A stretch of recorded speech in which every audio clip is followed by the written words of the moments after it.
Assalamualaikum warahmatullahi wabarakatuh. Anak-anakku siswa kelas 4 yang dirahmati Allah.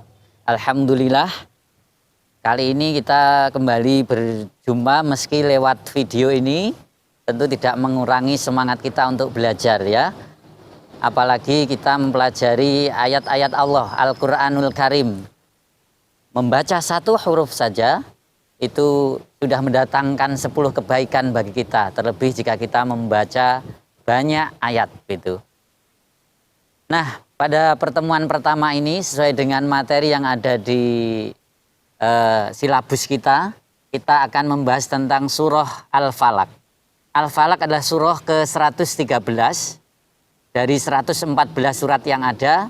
Jadi Al-Falaq menempati urutan ke-113. Al-Falaq sendiri berarti waktu subuh.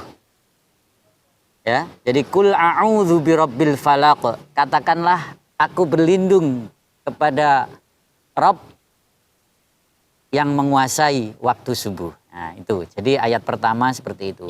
Apa sebenarnya keutamaan suratul Falaq ini? Maka diantaranya kita mendapati Nabi Shallallahu Alaihi Wasallam suatu ketika pernah disihir oleh orang Yahudi.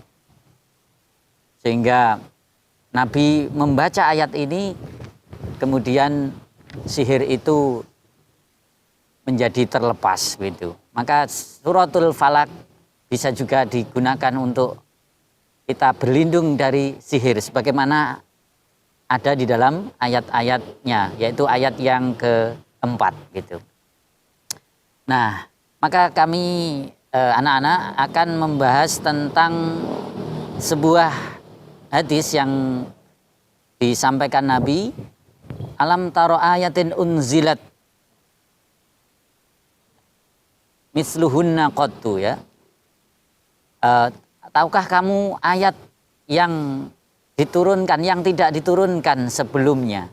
Jadi ayat ini tidak diturunkan sebelum diberikan kepada Nabi Muhammad Sallallahu Alaihi Wasallam. Apa keutamaan dari suratul Falaq ini? Bagaimana tadi di awal telah kita singgung, bisa melindungi dari sihir ya, sebagaimana ayat wa min syarrin naffasati fil 'uqad gitu ya. Jadi yang pertama kita minta perlindungan kepada Allah min syarri ma khalaq, dari kejahatan makhluk. Makhluk apa saja?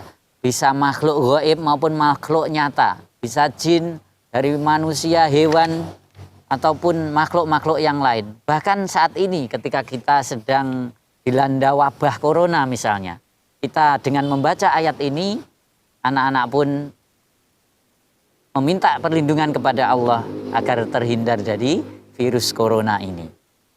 Yang kedua, wa min syarri ghasiqin idza waqab, berlindung dari kejahatan malam. Ketika kita sedang tertidur pulas, boleh jadi ada yang mengganggu ya.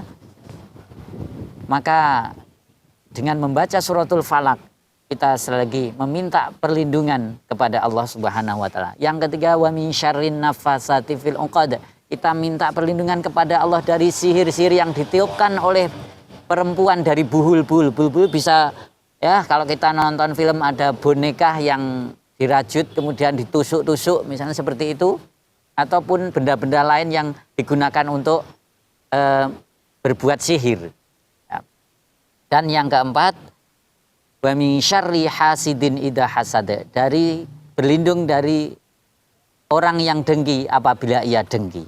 Ya. Hasad itu artinya dengki, berarti dia tidak senang melihat orang lain mendapat nikmat, bahkan berharap nikmatnya itu beralih kepadanya.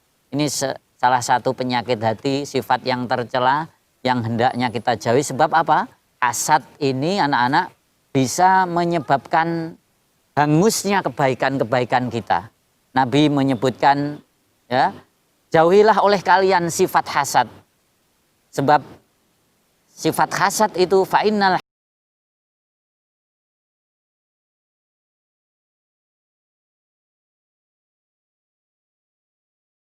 memakan kebaikan sebagaimana api memakan kayu bakar. Nah, maka ini orang itu kalau hasad melihat temannya mendapat ranking misalnya, wah kok gak aku aja begitu. Melihat tetangganya membeli sesuatu dia iri, dia menuduh bahwa tetangganya berbuat atau mencari harta yang tidak halal misalkan. Atau yang lainnya, hasad mendorong orang-orang yang memiliki sifat itu untuk berbuat kejahatan yang lain. Maka sekali lagi dengan membaca suratul Falak ini anak-anak, kita minta perlindungan kepada Allah dari kejahatan makhluk. Apa saja itu? Kejahatan malam, dari kejahatan tukang sihir, dan dari kejahatan orang yang hasad atau orang yang dengki. Mudah-mudahan kita bisa mengamalkan ini, amalkan ya. Nabi menganjurkan kita supaya membaca surat ini di setiap ba'da sholat, setiap selesai sholat, atau pada waktu zikir pagi setelah subuh, dan zikir sore setelah asar. Nah, mari kita amalkan ilmu yang sedikit ini tetapi sangat besar manfaatnya. Mudah-mudahan Allah melindungi kita. Amin ya robbal alamin. Assalamualaikum warahmatullahi wabarakatuh.